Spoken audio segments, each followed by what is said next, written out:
partons dans les Pyrénées où ce week-end a été dévastateur dans plusieurs communes. Ce matin, nous avons pu atteindre le village d'Aragnouet, défiguré, méconnaissable dans les Hautes-Pyrénées. On découvre de nouveaux dégâts. Des tonnes de boue se sont engouffrées dans les maisons. Les sinistrés sont très éprouvés, vous allez le voir. Stécie Petit et François Guinle. C'est désolant. Même les conteneurs sont rentrés dans la cuisine. Caroline ne reconnaît plus son restaurant, à l'extérieur comme à l'intérieur. C'est la cuisine ici. L'autre côté, c'est la contrebandier qu'on faisait la cuisine. Même constat du côté du bar. L'eau a tout retourné sur son passage, laissant derrière elle un amas de boue. Regardez, l'eau est arrivée. Là, vous voyez, tout ça, voilà. On n'a plus d'électricité, on a vu les congélateurs pleins. Plus rien, c'est tout à foutre en l'air. Tout est parti. Notre métier, notre travail, outil de travail, c'est tout parti. Ça fait 50 ans de boulot pour rien. Un restaurant entier balayé en 3 heures à peine.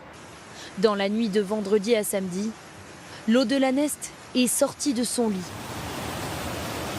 Les arbres ont cédé sous sa puissance.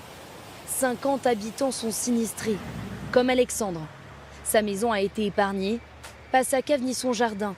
Depuis samedi matin, pas de répit. Le premier étage n'a pas été touché, mais bon, tous les caves, tout inondé, on a pratiquement tout perdu. Donc, bon, je pense que d'ici fin de semaine, on pourra revenir avec la famille, donc il n'y a pas de souci, dès qu'on aura l'eau chaude. S'il peut l'envisager, c'est parce que la solidarité s'organise depuis 2 jours à Égette. Francis s'est déplacé depuis le village voisin. J'aurais été bien content d'avoir des aides, qu'on vienne m'aider. Donc par solidarité, je viens aider mes voisins. Dans les montagnes, on est solidaires, surtout dans les mauvais moments. Car la commune n'avait pas connu de tels dégâts depuis 1982. Résultat, même pour les pompiers encore sur place, l'opération n'est pas si facile. Dans les caves, il nous reste beaucoup d'eau, mais beaucoup de boue. Donc ça nous colmate les motopompes et donc c'est très dur de pouvoir évacuer tous les fluides au niveau des caves. Et il faut se montrer prudent. Les fortes pluies dans le secteur ont provoqué des glissements de terrain, comme cet éboulement à quelques kilomètres d'Aragnouet. La route est bloquée depuis 11 heures. Impossible aussi de se rendre en Espagne. Pour le moment, le tunnel est fermé à la circulation. Et dans le département voisin, les Pyrénées-Atlantiques, des torrents de boue et de pierres ont aussi enseveli des villages et détruit des routes. Ce matin, nous avons pu survoler la vallée d'Aspe en hélicoptère. On mesure alors l'ampleur des dégâts, considérables. Henri Dreyfus avec les images de David Bordier. C'est la première fois qu'il survole la vallée d'Aspe. Le visage défait, Damien Mainviel découvre l'ampleur des dégâts. Pour l'instant, la principale préoccupation, c'était de dégager le village, de s'occuper du village. Il y a une maison qui a été coupée en 2. Apparemment, je ne l'ai pas vue. Le maire d'Etsotte, un village d'une 50aine d'habitants, est sidéré. Vous voyez la maison qui est rentrée ici, là, juste devant? Dans mes yeux.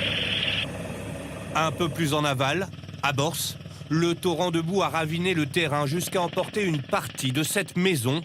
Le hameau est encore totalement isolé ce matin. Voici la RN 134 qui serpente jusqu'à la frontière espagnole.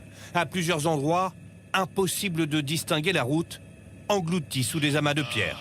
Visuellement, vous avez un ruisseau qui traverse la route et un peu plus bas, tout béant. Une route effondrée sur une 50aine de mètres. Et devant, on voit les éboulements qu'il y a eu avec les cailloux. Quelques kilomètres plus loin, devant cette centrale hydroélectrique, un amas d'arbres jonche le lit du cours d'eau. Après 20 minutes de vol, le maire d'Etsotte est sonné. Le survol, oui, il m'a ému pour la partie haute de la vallée qui est complètement sinistrée.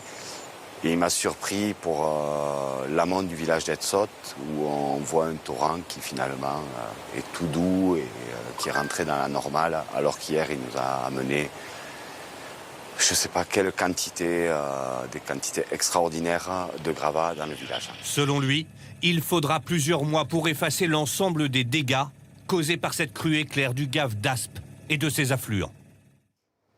Et vous avez entendu, le maire d'Etsot, son village est l'un des plus touchés. Il y a eu jusqu'à 1,80 m de roche devant les maisons.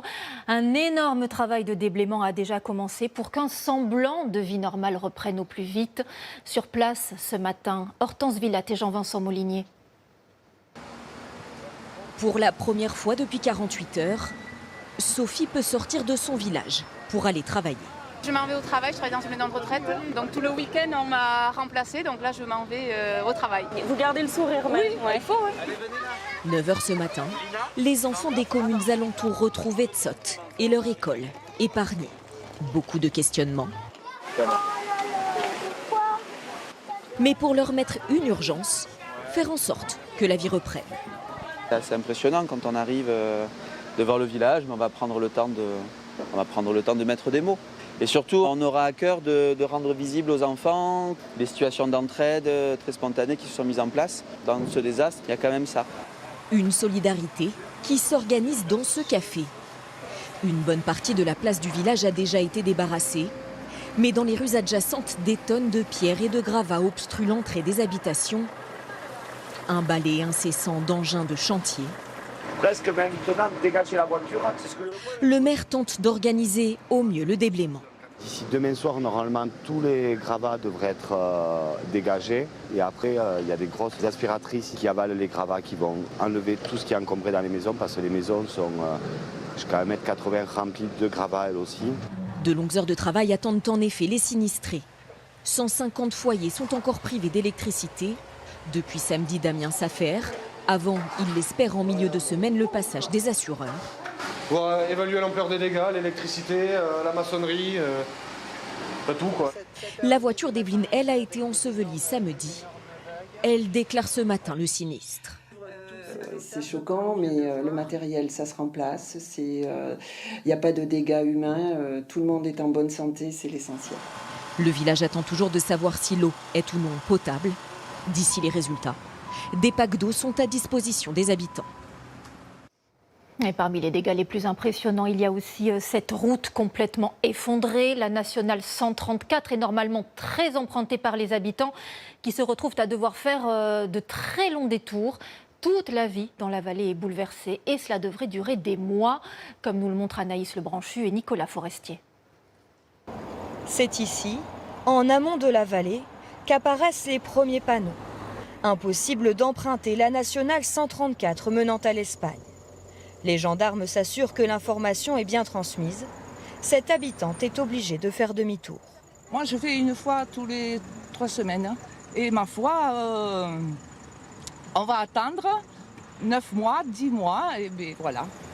C'est ce trou béant de 40 mètres de long qui rend la route totalement infranchissable. L'axe, situé à la frontière, est stratégique. Les poids lourds sont tous déviés via l'autoroute qui longe la côte ouest du pays.